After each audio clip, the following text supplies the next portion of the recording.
We have a very special guest speaker. Jim is the editor of NewMexicoWatchdog.org, an investigative news website sponsored by Rio Grande Foundation. He exposes government waste, abuse, corruption, and incompetence. Needless to say, he's a pretty busy man. He was the guy who first reported what became a national embarrassment to the Obama administration. Billions of dollars and thousands of jobs from the stimulus bill in non-existent congressional districts. He was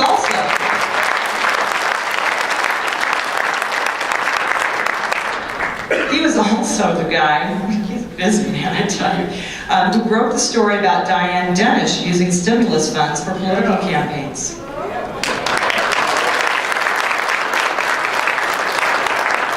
Jim wrote a column for the Weekly Alibi in the Albuquerque Journal and was recognized as one of the nation's best political columnists by the American Association of Alternative News Weeklies. His columns have appeared in about 60 newspapers around the country. Jim appears weekly on KNME TV's In Focus every Friday night. He practiced law for 26 years as a prosecutor, defense attorney, and solo practitioner representing many small businesses and individuals against government abuses. He has been a Democrat and a Republican. Anything else? Okay, well, and he may, if there is a candidate he wishes to support in the primaries, become a Democrat or a Republican again. Jim, when he gave me his bio, stuck in a little thing at the end that it caught me by surprise, and this is for all of us to share. Jim is quoted as saying, "The only party that has ever really impressed me with integrity, energy, and high ideals is the Tea Party." It is my great pleasure to introduce a man who since day one has been a faithful and devoted friend and supporter to all of we the people, Mr. Jim Scarantino.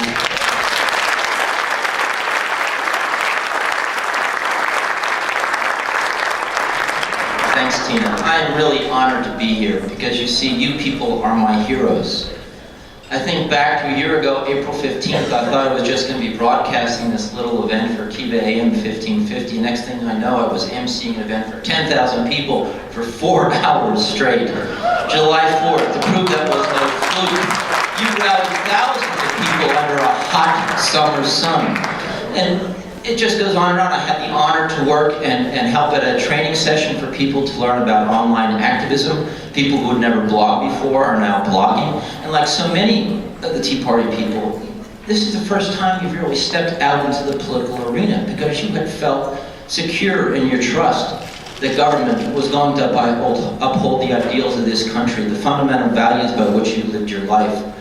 And as Paul Grunwald, who blogs at Truth and Honor, says, he never thought in his lifetime he would have to defend his nation against the people to whom he entrusted governance. I am just so impressed by what you do. And not one of you gets a check from George Soros to do this. It's really impressive.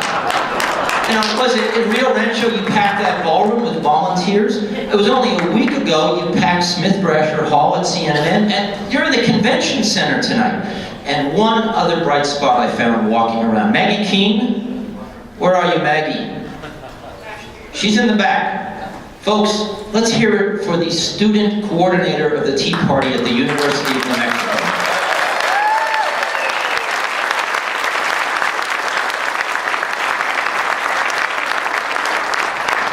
If you would, I'd like you to recognize another individual. He's that big fellow standing right here in the middle, Steve McAllister. He's helped us a lot at Watchdog, New Mexico Watchdog.org. He's the fellow who talked his way into Manny Aragon's castle with a camera. And you know, when you get inside the lives of people like that, you get to understand the decay that is at the heart of our system here. He's also here tonight for national media. He's working for pjtv.com. Congratulations, Steve. So folks, you may find yourselves on the internet tomorrow.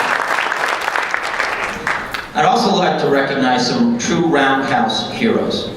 In practicing law, I was always more afraid of going to the roundhouse than into a courtroom where I knew my opponent had a piece of the judge. To me, the roundhouse is just a terrifying place. No rules, it's a real shark pit. It was Manny's party palace until recently, just like his castle in the South Valley. And it always struck me that there was something wrong with this picture of the roundhouse. It's pretty opulent if you've been up there. Take a look at the quality of the materials that have gone into the floors and the walls. Look at the expensive, I don't know, there are millions of dollars of artwork hanging on the walls up there. And I understand there's this setup, so it's this charitable foundation that holds it for us. But there's something wrong with me to see our politicians, many of whom don't have any visible means of support, working in this grand palace when we have children in portable units trying to learn reading, writing, and arithmetic. I would like to see the day that we have our politicians working in portables and our students in a palace like the White House. And we get our priorities straight.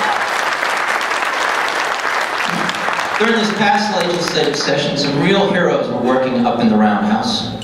They weren't paid to be there. They did what you folks have done. Every morning they got up early, drove up to Santa Fe, and they shined a light on what was going there. They reported back to you. They filmed some things. They really embarrassed some people. And I think the fact that there were Tea Party observers in just about every committee meeting 24/7 up there sent a strong signal to the legislature. At the start of the legislature, first as a legislative session, special session in the fall, there were Tea Party protesters. They had never seen that. What they're used to seeing are people coming up with their hands out. Instead, there were people coming up with their hands up, saying enough. For those Tea Party activists who spent so many hours going to Santa Fe, sleepless hours at your own expense and reporting back, you are our heroes tonight. Would you please stand and be recognized? Let's have a hand for these folks. You're here, don't be shy. You see them in the back, along the wall.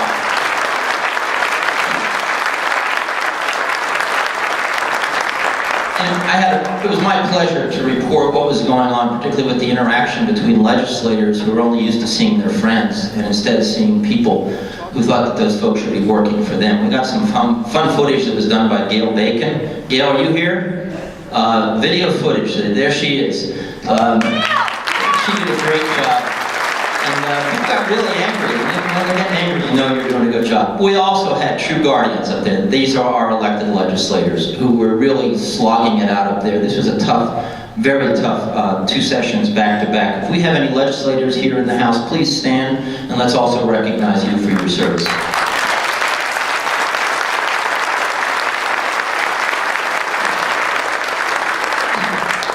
And then there's another group of people I'd like to recognize, people who were diving into the belly of the beast, people who've heard the call and are running to the sound of battle. These are the people who are running for office for the first time at all levels. There is no way you can build one-party domination, whether it's Republican or Democrat, unless you control all levers of government. And unfortunately, that's what we have in this state. That's why we've seen rampant corruption, because the watchdogs are part of the party that's been doing the stealing and the thieving and the robbing from our children. They've been stealing the equivalent of entire school districts, if you think about it. Add up the numbers. It's the equivalent of the entire budget of some school districts around the state. So we need a shake-up. You know, I'm all for marching on the castle, on the monster's castle with pitchforks and torches, but we can also vote them out. Will those people who are running for office this year, at any level, county commission, sheriff, House of Representatives, please stand and let us recognize and applaud your courage.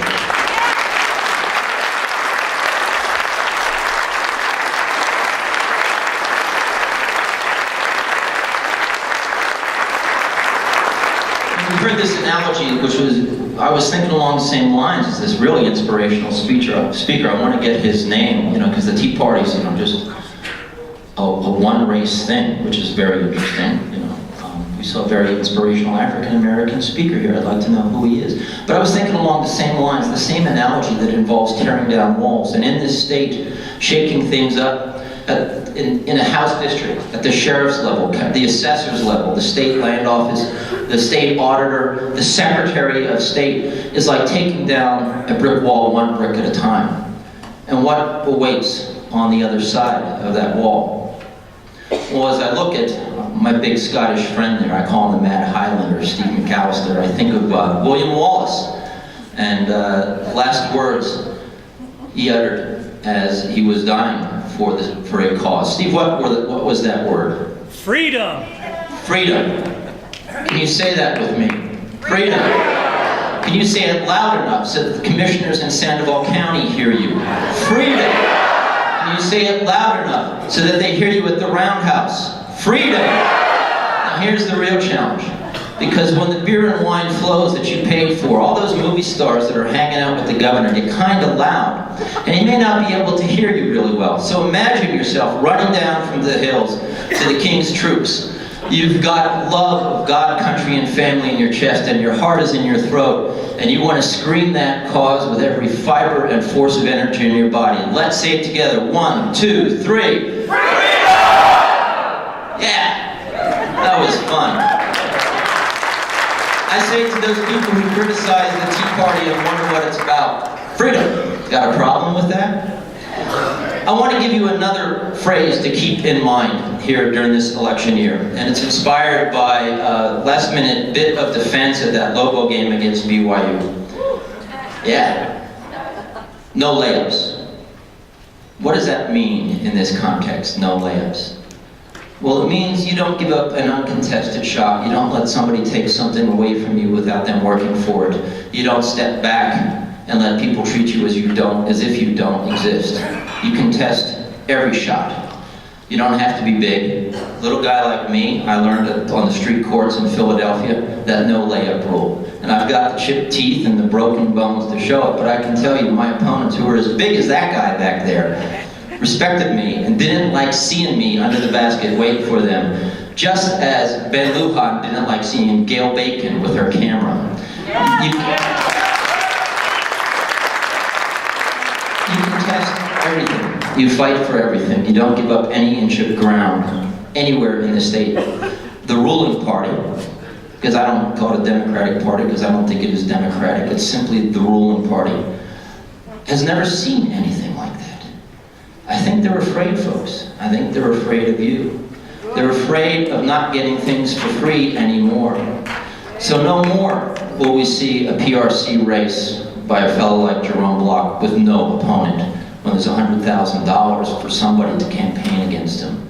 Wouldn't it be awesome? And I know there are Democrats in this room. I know there are Democrats in the Tea Party who are working to turn that party around. Wouldn't it be awesome to suffer somebody to challenge Michael Sanchez in the primary? Yeah. Or to let Ben Lujan know that he is not the ruler of the state, just as many others.